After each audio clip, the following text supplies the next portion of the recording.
It's time for bookkeeping, beer, and BS. Greg, you're like starting to rein things back in. Was it more of a holy shit, this thing's getting out of control, let's simplify things? Or was it, hey, I have a new idea, and to execute on this new idea, we got to like rein this thing in? Was it? No.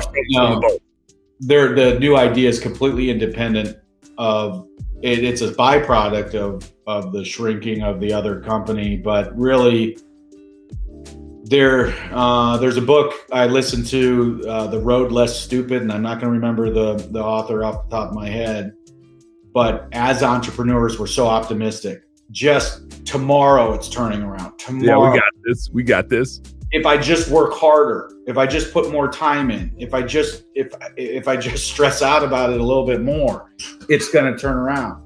But when you're measuring KPIs and you do science, and math, and you're like, a 2-to-1 return on ad spend just doesn't work. It doesn't work with the overhead that we're carrying. You can't spend $20,000 to make $40,000. It just doesn't work with the overhead and everything you have going on. And the numbers are screaming at you. There's some, yellow warning lights, and then there's red flashing lights over here. At what point an experienced CEO or CFO or owner of a company is going to say, I have to make a move, and I can't wait because I've been down this path before and I know where it's going.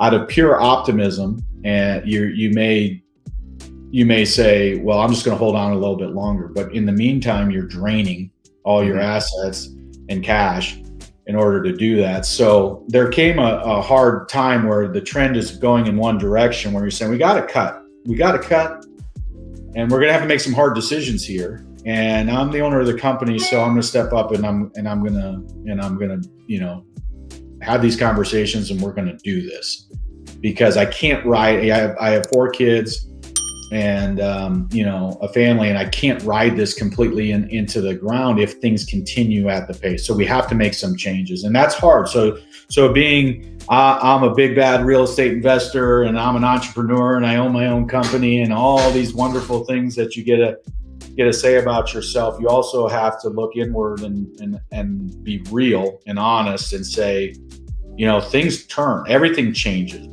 Being in business for 100 years is very, very rare to a certain extent. And markets change and all sorts of things happen. And the companies that are pliable enough to move with the market are the ones that are successful for the long term.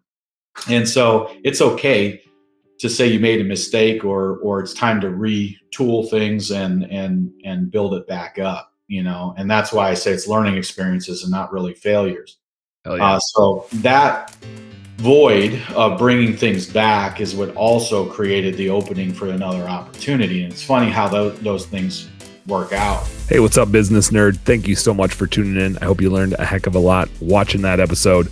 Do me a favor, subscribe right down here. And if you really like what you saw, you got more goods right here. Check out this one, or check out this one, and do this. Go subscribe. Appreciate you. Work smarter, work harder, go earn yourself some pride. Catch you on the next one.